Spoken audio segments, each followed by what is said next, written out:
Evangelho de Lucas. Vamos lá. De acordo com o autor do Novo Testamento, Lucas era médico. Colossenses 4:14. Foi companheiro de Paulo, Philemon, versículo 24. E autor de 2 livros sobre a vida de Jesus. Então, Lucas foi autor de 2 livros sobre a vida de Jesus.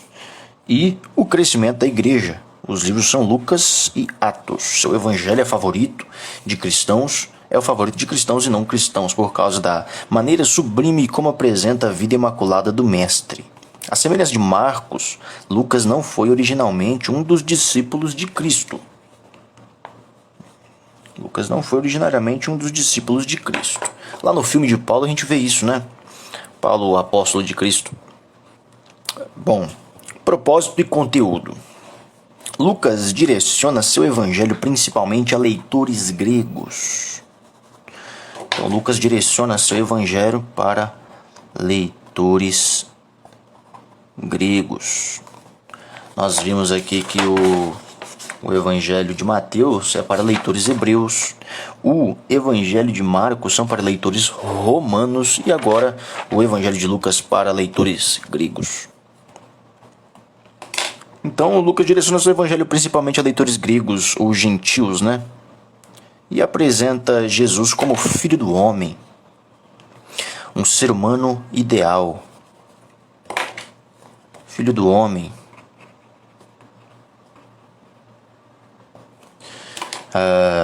Ser humano ideal. Como os gregos há muito buscavam o homem perfeito, Lucas desenvolveu sua obra para pôr fim a esta busca.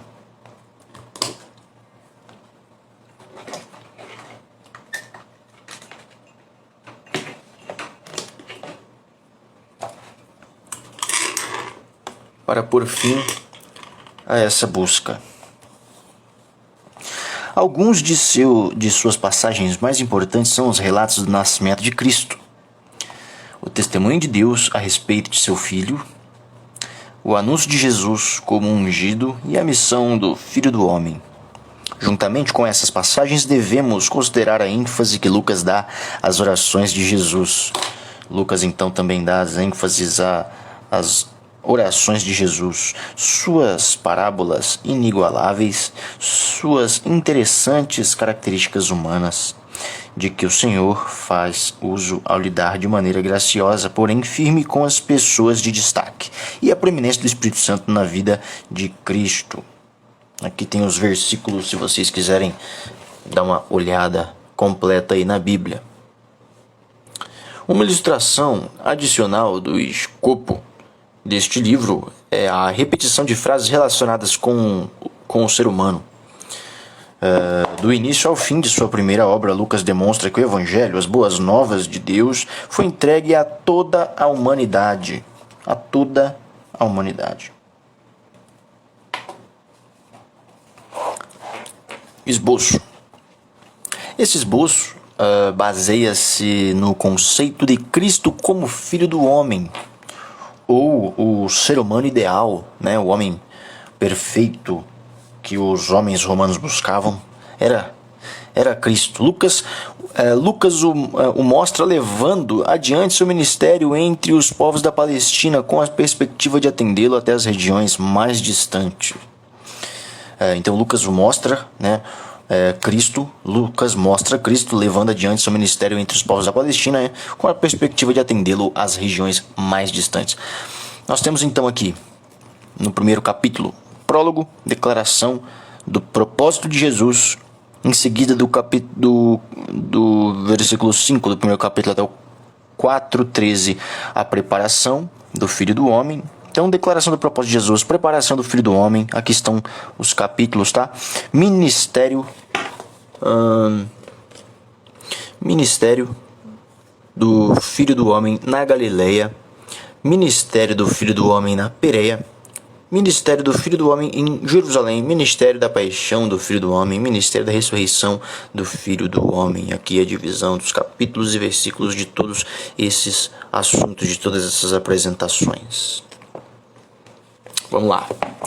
Vamos prosseguir então. Já falamos sobre o evangelho de Mateus, já falamos sobre o Evangelho de Marcos e agora de Lucas. Então vamos ver as características comuns nestes evangelhos, né?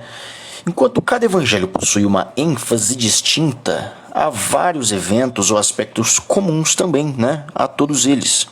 Isto faz com que as características listadas a seguir sejam as mais conhecidas dentre os ensinamentos e acontecimentos do ministério de Cristo. Então vamos ver aqui características comuns entre os 3 evangelhos, ok? Bom, uma delas é o anúncio do Salvador por João Batista.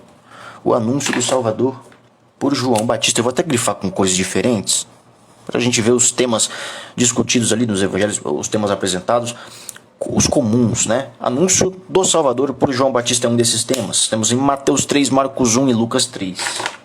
Temos também o batismo do Salvador, que é comum em todos os evangelhos. Mateus 3, Marcos 1 e Lucas 4. Temos a tentação do Salvador. Mateus 4, Marcos 1, Lucas 4. Temos também o ensino, os ensinos, né, e milagres do Salvador. A maior parte de cada evangelho. Temos a transfiguração. Temos a transfiguração do Salvador. Mateus 17, Marcos 9, Lucas 9. Temos também o julgamento, morte e sepultamento do Salvador. Tudo isso aqui são coisas comuns, pessoal. Tudo coisas comuns. Características comuns entre os evangélicos. Os evangelhos. Julgamento, morte e sepultamento do Salvador. Mateus 26, 27, Marcos 14, 15, Lucas 22, 23. E agora terminamos com a ressurreição do Salvador. Mateus 28, Marcos 16, Lucas 24. Ok? Então aqui são pontos comuns. Anúncio da salvação por João, do Salvador, o batismo, a tentação, os ensinos do Salvador e milagres, a transfiguração, julgamento, morte e sepultamento do Salvador e a ressurreição. Aqui está o resumo da vida do nosso Senhor. Vamos agora ver, nós já vemos aqui as características comuns e vamos ver as características especiais, né? Outras características especiais. Além disso, o nascimento de Cristo e determinados fatos de sua vida são apresentados com detalhes. Vamos ver então algumas características especiais.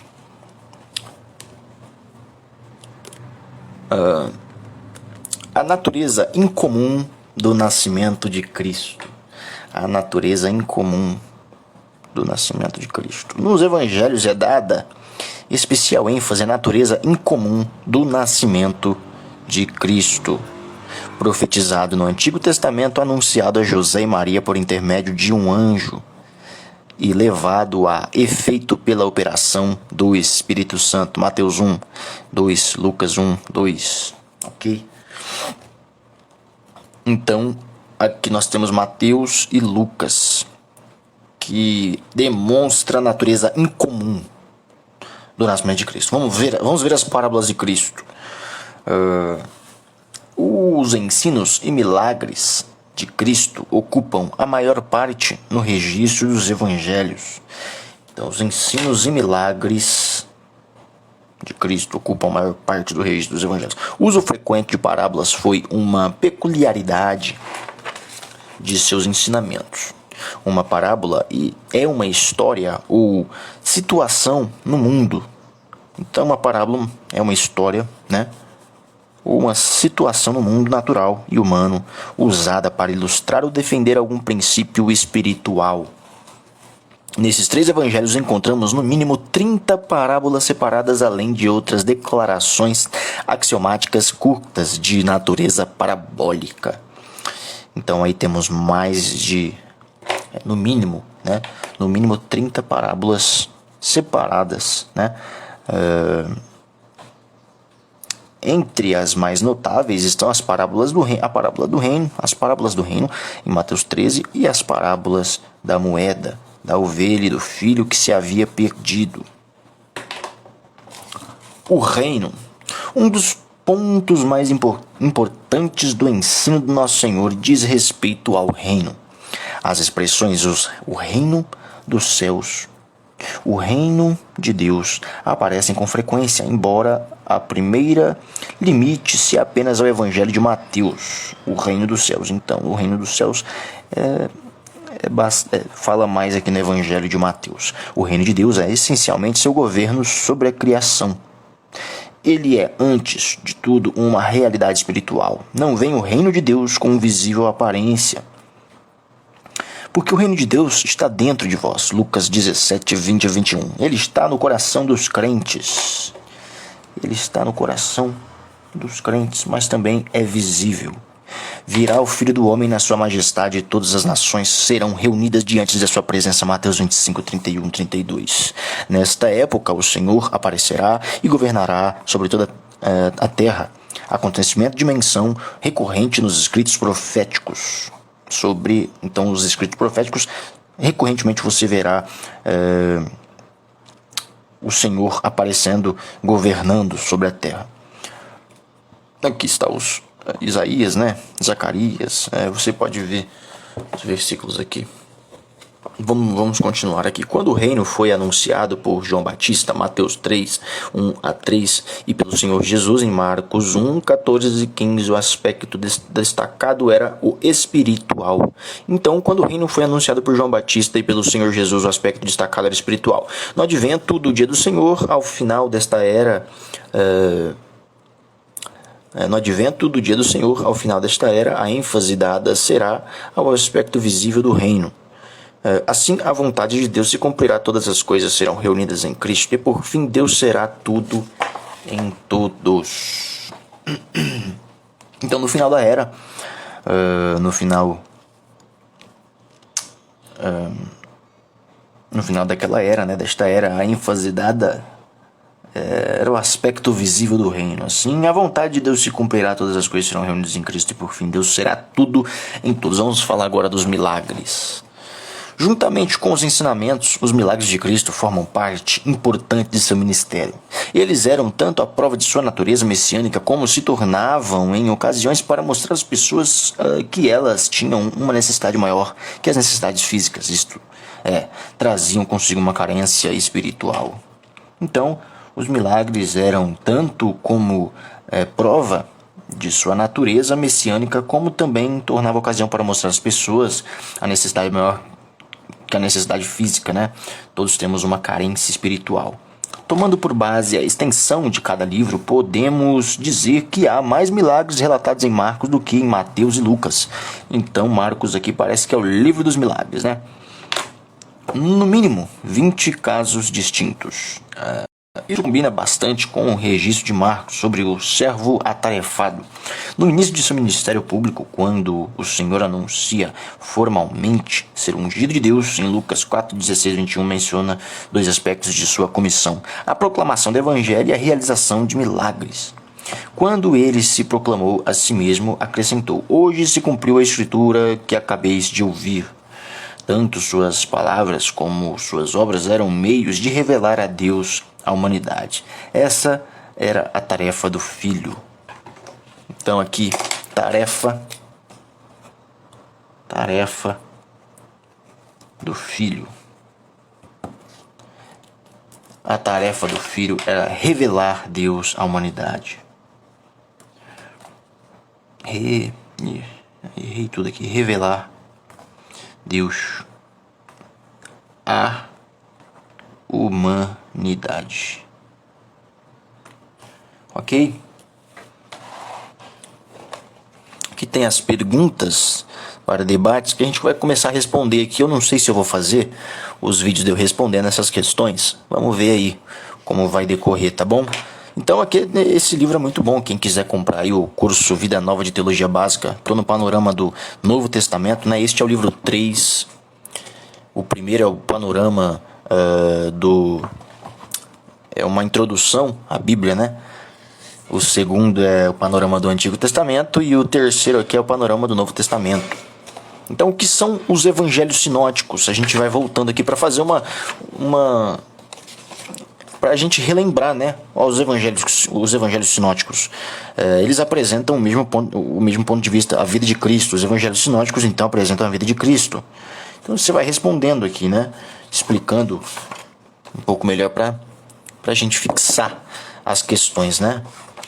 Olha aqui, ó, as questões. Eu vou respondendo tudo mesmo. Então, pessoal, vamos ficando por aqui, tá bom? O próximo vídeo nós vamos ver aqui sobre o Evangelho de João, um pouco mais profundo, tá? Evangelho de João.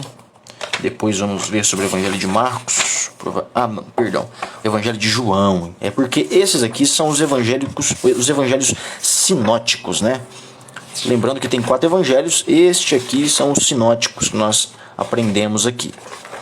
Então nós vamos aprender no próximo vídeo sobre o Evangelho de João, né? Tá bom? Até o próximo vídeo então, pessoal. Fiquem com Deus. Muito obrigado.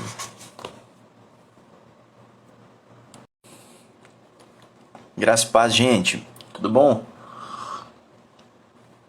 Vamos continuar aqui hoje nossa leitura do livro das Firmes Resoluções de Jonathan Edwards. Vamos começar agora o capítulo 6, o precipício da eternidade. Ok? Edwards passou sua vida inteira se preparando para morrer. George Mersenne. Uma frase, iniciamos com uma frase. Vamos começar a nossa leitura. A busca pela glória de Deus nunca é uma experiência mística. Então a busca para a glória de Deus nunca é uma experiência mística desconectada do âmago das questões da vida cotidiana. Não é uma existência que evita a realidade dos problemas, divorciada das responsabilidades práticas deste mundo.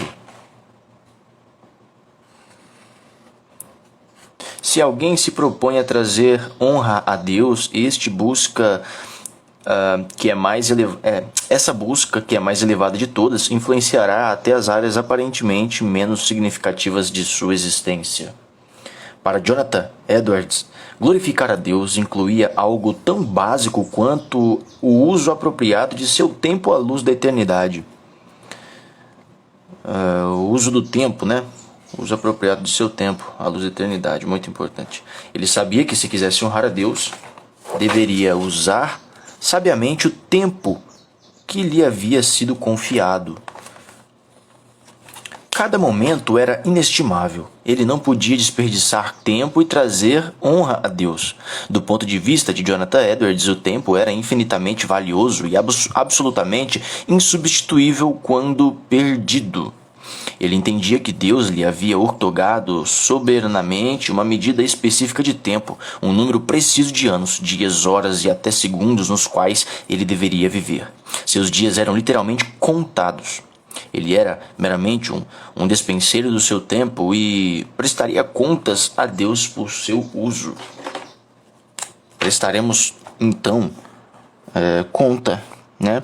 Prestaremos contas a Deus pelo uso do tempo. Vamos lá. Isso não significa dizer que Edwards estava cegamente concentrado nos segundos de seus dias. Ele também entendia a importância crucial de ver o quadro todo. Com esse objetivo, ele procurou manter sua mente presa às realidades sensatas de sua própria morte, do retorno de Cristo e do mundo vindouro para ajudar a si mesmo a viver para Deus no presente.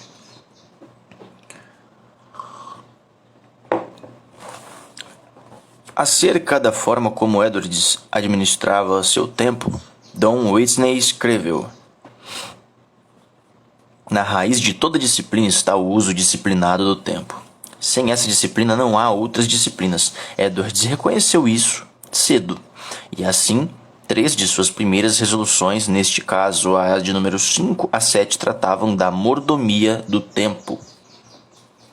George Mersenne escreveu: fiel à sua herança puritana, ele reconsiderava frequentemente o uso do tempo. Em suma, Edwards tinha a visão de que estava sobre o precipício da eternidade e que deveria investir seu tempo inteligentemente com a maior quantidade de retorno. Tendo sua vida diante de si, esse jovem puritano prometeu que cada momento de sua vida contaria estrategicamente para a glória de Deus. Ele via sua vida e seu tempo inseparavelmente ligados. As resoluções 5, 7, 11, 19 e 50 tratam do tempo, da morte e da eternidade. Vamos lá então ler agora o tempo limitado.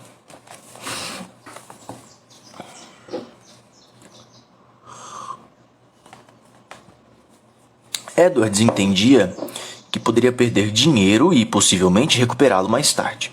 Poderia perder a saúde e ainda recuperá-la. Poderia até perder um relacionamento e restaurá-lo depois, mas a perda de tempo nunca poderia ser recuperada. A perca de tempo não é recuperada. Assim, na quinta resolução, Edward se propôs a usar seu tempo o máximo que pudesse. Resolução 5, resolvi nunca perder um momento, mas aproveitar o tempo da forma mais vantajosa que puder. Havia muitas exigências sobre o uso do tempo do jovem Edwards. Quando escreveu essa resolução, ele estava trabalhando como pastor temporário e descobrindo as muitas responsabilidades das quais se encarregam os ministros do Evangelho. Tinham também um trabalho de mestrado a completar. Além disso, Edwards possuía muitos interesses, incluindo ciências naturais e acontecimentos mundiais. Ele desejava priorizar suas atividades de forma a glorificar melhor a Deus em cada momento. Então ele desejava priorizar suas atividades de forma a glorificar melhor a Deus em cada momento. Muito importante. Edwards era tão zeloso em aproveitar o tempo que calculava maneiras de ganhar minutos em tarefas demoradas ou breves. Noite de quinta-feira, 2 de janeiro. Estabeleço essas coisas, que o tempo ganho em assuntos de menor importância também é ganho naqueles de maior importância. E que um minuto ganho em momentos de confusão, interação social ou numa viagem é tão bom quanto um minuto ganho em meu estudo. Em meus momentos de maior recolhimento e assim por diante, em geral, um minuto ganho num momento é tão bom quanto um minuto ganho num outro momento. Então, todo momento que você ganha consegue valorizar o tempo gasto nas coisas importantes. Não importa se é pouco, não importa se é muito, ele já é importante. Qualquer momento ganho era precioso para Edwards, é o que eu acabei de falar. Ele era particularmente consciente de sua responsabilidade de aproveitar o seu tempo. Ele era particularmente consciente de que sua responsabilidade de aproveitar o seu tempo estava ligada à sua batalha contra o pecado. Em seu diário, Edwards escreveu assim, noite de domingo, 6 de janeiro: estou muito preocupado com o aproveitamento do precioso tempo. Pretendo viver em contínua mortificação sem cessar até fatigar-me nisso, enquanto estiver neste mundo, e nunca esperar ou desejar qualquer tranquilidade ou prazeres mundanos. Assim, o tempo empregado em aniquilar o pecado era bem empregado. No relato acima, Edwards afirmou que estava muito preocupado com o aproveitamento de seu tempo. Ele percebeu que deveria sempre procurar o uso mais eficaz e estratégico de seu tempo de acordo com a vontade de Deus. Algumas exigências de seu tempo eram questões da tirania do urgente. Elas exigiam sua atenção, mas não eram prioridades. E essas preocupações, menos tempo deveria ser dado. Outros assuntos muito mais importantes deveriam ser priorizados e mais tempo deveria ser dado a eles. Outros assuntos ainda requeriam sua atenção numa hora do dia em que ele estivesse mais alerta. Então, para a gente só resumir aqui, né? Edwards, então, ele fazia uma observação de como ele estava aplicando o tempo, né, que Deus deu para ele. Eu lembro muito que a gente sabe que tudo que Deus deu é dado por ele, a gente não é dono de nada. E o tempo é um dos grandes argumentos para comprovar isso, porque Deus que permite a gente viver 24 horas e depois 24 horas e depois mais 24 horas. A partir do momento em que Deus dá o tempo para nós, Ele dá tudo que nós temos, porque tudo que nós temos, tudo que nós aprendemos, qualquer coisa que exista depende do tempo, porque nós estamos numa limitação aqui, né, neste mundo material que precisa da existência do tempo, né?